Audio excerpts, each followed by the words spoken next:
Абай облысы Абай ауданына қарасты Саржал ауылы Семей қаласынан 150 км ара қашықтықты құрайды. Шығыс Қазақстанға ғана емес, еліміздің басқа да өңірлеріне Саржал қымызы атағымен танылған қымызды өндіретін елді мекенге келіп жеттік.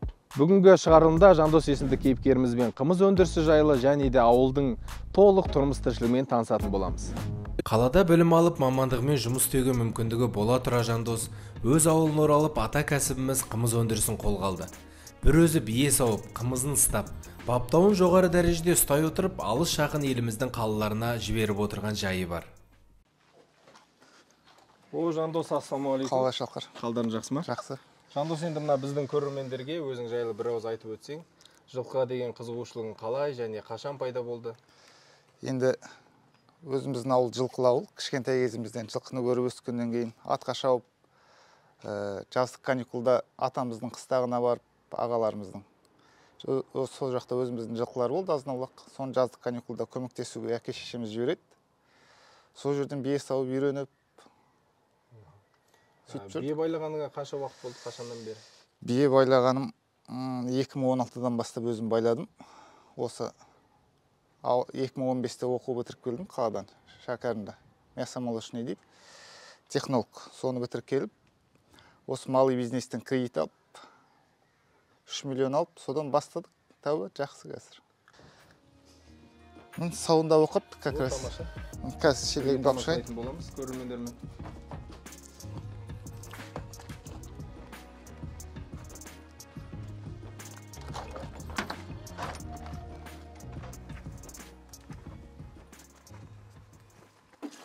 Бүгін күнде қанша бас бие байлап отырсың, Жандос? Қазір 6 бие байлап отырмын, енді қалған туылмай отыр. Мен өзі қыста сауғаннан кейін көбі жазда туады, күзде туады, содан күзге таман көбейеді, сол қыс бойы сауғанға. Кенже туғандарды, е? Кенже туғандар. Қазір 6 бие сауып отырмыз. Қолымды идіртіп. Бір биеден орташа қанша литр су шығады? 1 литр шығады. 1 литрден әрі, бірде 200, бірде 300, кейбірі 700, 800, 1 литрден айналып шығады. 2 сағат сайын қолымдарын салып, идіртіп сауып отырмыз. Құлындарына қосымша азық беріп отырсың ба? Жем шөбі? Құлындары жем шөп жейді. Жем беріп отырмыз, әйтпесе күйлері түсіп кетеді. Қандай жем беріп отырсың? Арпа, бидай, кебек, отыл. Араластырып беріп отырмыз тамақтарын. Үйлер жуас, әбден үйренген. Байқасаңыздар, мені құлындар өздері үйренген, бірден енелеріне жетіп барады, ешқандай ноқталамаймыз, байланбайды.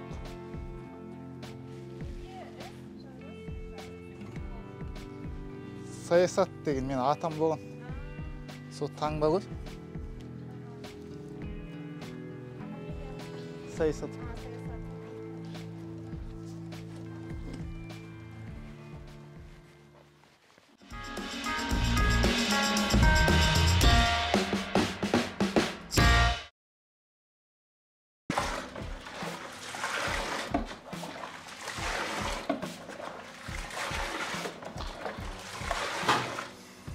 Қанша уақыт тұру керек, Жандос, осы күйі?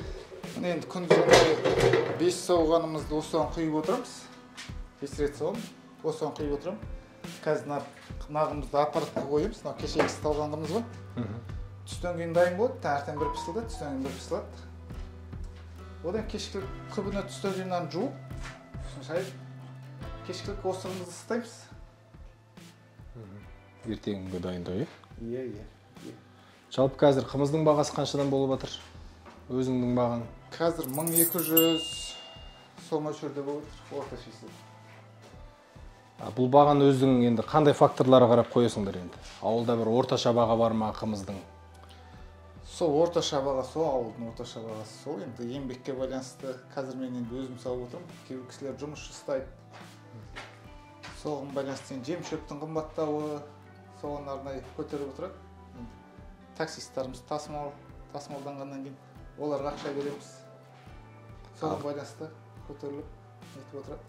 Жаздың күні арзандау болады. Жаздың күні жем шөп бермейміз, құлындарға ғана береміз. Қыста енді жылқы қолда тұрғаннан кейін жылқы малы жем шөпті көп жейді. Қыста қымбат болады. Одан кейін бие байлайтын адамдардың да саны азаяды, қыстың. Иә. Енді күзде туған, жай туған биелерді ойлаймыз. Одан кейін наурыз айларында қымбаттайды. Қымыз ораза, наурыз айларында 1000-2000 теңге болып жатады. Сол, енді мына піспекті қосайын. Қосатын уақыт келді.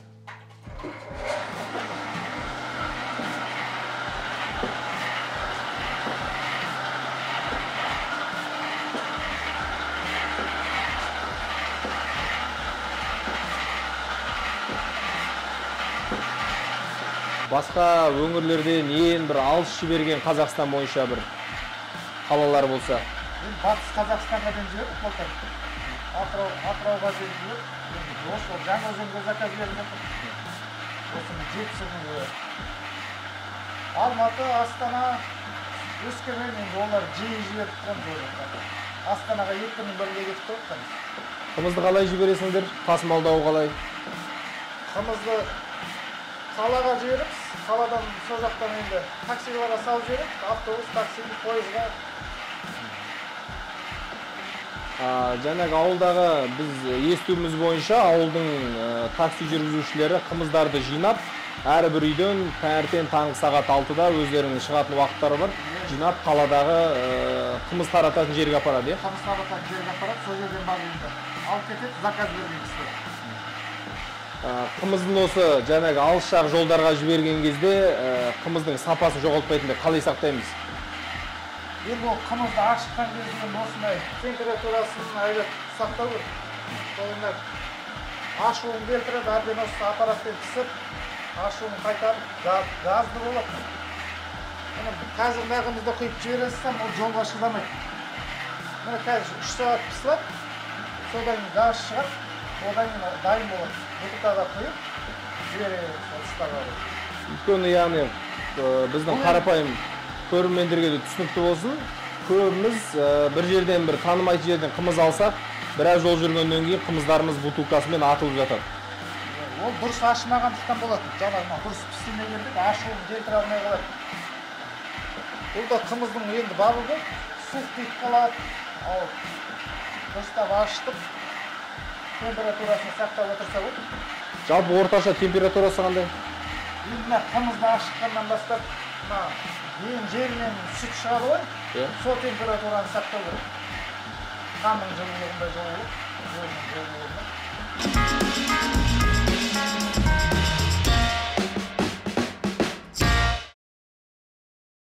Осы қымыз өндірісінде осы қымызға күріштің суы немесе жай су қосады деген осы халықтың арасында бір қалып қашпа әңгіме бар, сол қаншалықты рас?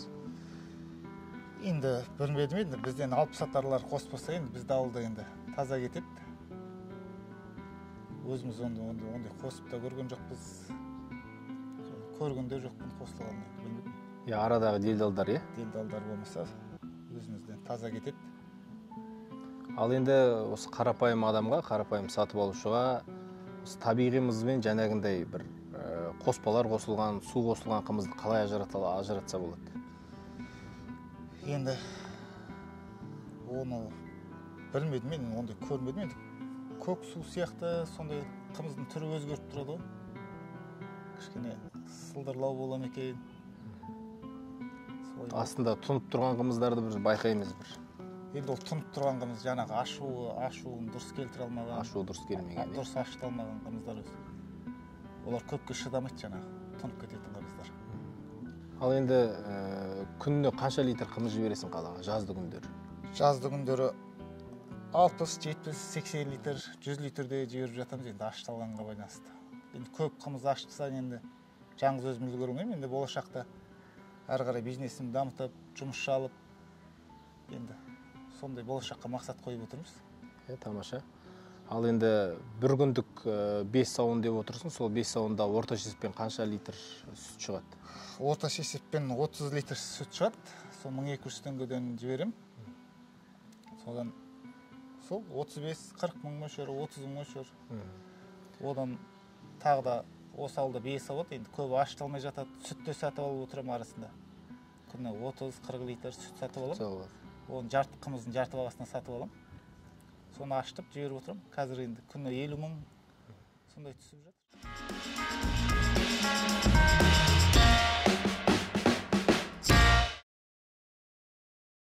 Достар, мына Жандостың қымызынан дәм татайық.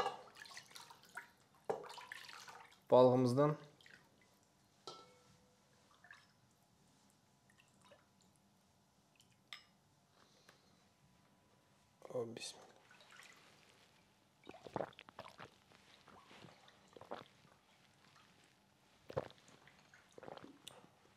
Шынымен дәмі ерекше.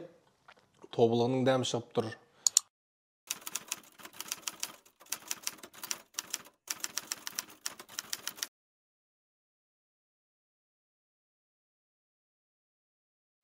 Бетінде міне қалықтаған майлары бар. Бір ағамыз бар, осы ауылдың жиені. Осы ауылға келгенде үйге келіп қымыз ішеді. Жаңағы бір ішкенде 7-8 литр, 10 литр қымыз ішеді. Бірден? Бірден, иә. Енді бұйырса осы жазда ауылда не ұйымдастырайын деп отырмын, қымыз мұрындық деген осы июнь айының ортасында или июнь айының жаңағы бірінші субботасында деп жаңағы ауыл жастары келісіп, жаңағы қымыз мұрындық дейді.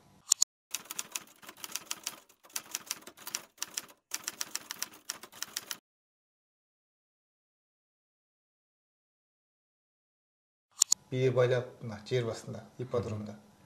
Сол жерде қымыз ішуден жарыс болады деген сияқты жастар ұйымдастырамыз деп жүрген. Осының алдында, осыдан 2 жыл бұрын өткен індеттің кезінде, коронавирустың кезінде осы қымыздың пайдасы молынан болған бәрімізге мәлім. Енді сол жағдайда сенің сатып алушыларыңа жалпы ауылда қандай жағдай болды? Қымыз жағынан, сатылым жағынан. Енді қымызға ол кезде сұраныс аса қатты көп болды, жаңағы осы ауылға қымыз жинауға келіп клиенттер сондай не болып жатты. Енді өзіміз бізден постоянно қандай клиент алады, енді 10 литр сұраса 1-2 литр беріп сөйтіп отырдық. Енді өзімізде ішіп отырдық. Енді ауылда ауырған адамдар енді ауырғандар болды, бірақ жеңіл өтіп сондай жағдайлар болды. Енді ол кезде енді ауылымыздың жастары ауыл бірігіп жаңағы қалаға больницаға қымыз жібердік, 1-2 тонна. Ауырып жатқан больницаларға, кісілерге қалаға апарып жаңағы волонтерлар дейді ғой, сондай апарып, сондай нелер болды. Жандос, енді тағы бір сұрақ. Бие саууды жалпы қымыз ұстауды үйренем деген бір жастар болса, өзіңе келіп үйренсек десе, сондай жастарға өзің бірінші кезекте қандай ақыл кеңес берер едің, және де сондай үйренетін жастарға есігің ашық па? Ашық. Бұл енді уақытпен келетін нәрсе, ол сразу жылдам үйрене қоятын нәрсе емес. 1 жыл жүреді, 2 жыл жүреді, 3 жыл жүреді, әбден көзі қанығып, өзі басқасында жүргеннен кейін былай практика жүзінде өзі келеді, өзі түгел адам өзі үйрене алады. Аштып. Бірінші кезекте малтанудан басталады дейсің. Иә, малтанудан, бие сауып енді. Не керек енді? Еңбектену керек болады бәрі. Ниет керек. Ол басында бәрінде өтпейді, дұрыс өткізе алмайды. Басында 10-20 литрден бастап, кейіннен 50 литр, 100 литр, бәріміз, өзімде де солай болды.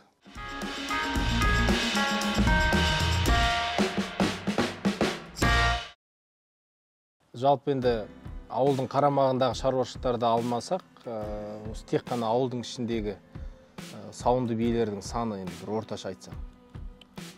Орташа есеппен енді ауылдың өзінен енді бір 5 тоннадай қымыз кетіп жатады ғой, жан-жаққа, күнделікті. Енді 5 тоннаны есептеген кезде енді бір 500 бие сауылып тұрады ғой ауылда. Күнделікті? 500-600 бие сауылып тұрады деп ойлаймын. Онда енді ауыл тұрғындарының саны қанша? Ауыл тұрғындарының саны 2000-нан аса. Көбі жастар. Енді. Айтыр, жақсы дамып келе жатыр ауылымыз. Енді Жандос, ауылдың ішінде жүріп қайтсақ, ауылды тамашалап, ауылдың тыныс-тіршілігімен танысып. Жақсы.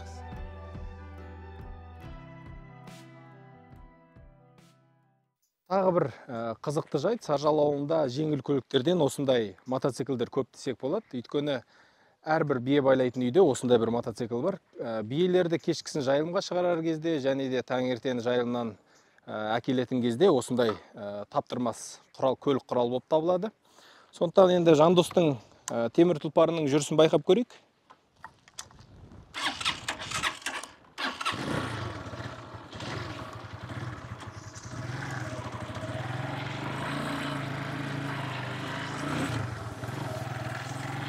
Жандос, енді мына көрермендерден келген сұрақ.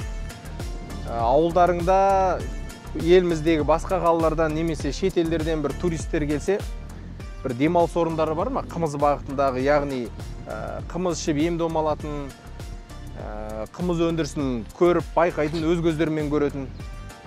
Енді ондай ауылымызда жоқ енді. Бірақ енді осы ауылдың жігіттері Семей жақта, басқа қалаларда жаңа ашып, демалыс орындарын ашып, сөйтіп жатыр ауылдың.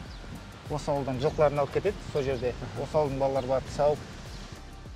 Яғни Саржал ауылының өзінің әдісі бойынша өз қымыздарын, яғни қалалы жерлерде дайындап жатыр. Қалалы жерде дайындап, сол жерде. Ал Жандос, енді өзің қалай ойлайсың? Ауылдың қандай бір мәселелерін шешсе, жаңағы біз айтқан туристерге де қызықты болатындай, елімізден ғана емес, шет елден де осы туристерді біз қалай тарта аламыз, яғни қандай мәселелер бар ауылда шешімін таппай тұрған? Енді ауылда шешімін таппай тұрған сол интернет. Сол интернетпен енді қымызымызды Инстаграмға нетіп, бір реклама жасай алмаймыз да. Әйтеуір қымыздың сапасы жағынан әйтеуір қалаға шығып жатады. Енді бұлай сол интернет жайы қиын болып тұр, өзіміздің әркім өз несін жасап, сол жай.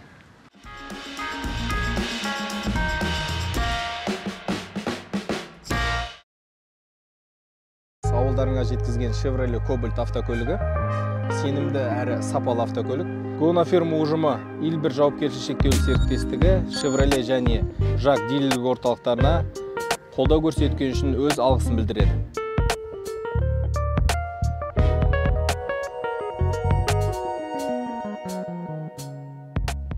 Бие байлау, қымыз ұстау ата-бабамыздан бізге жеткен асыл кәсіптеріміз.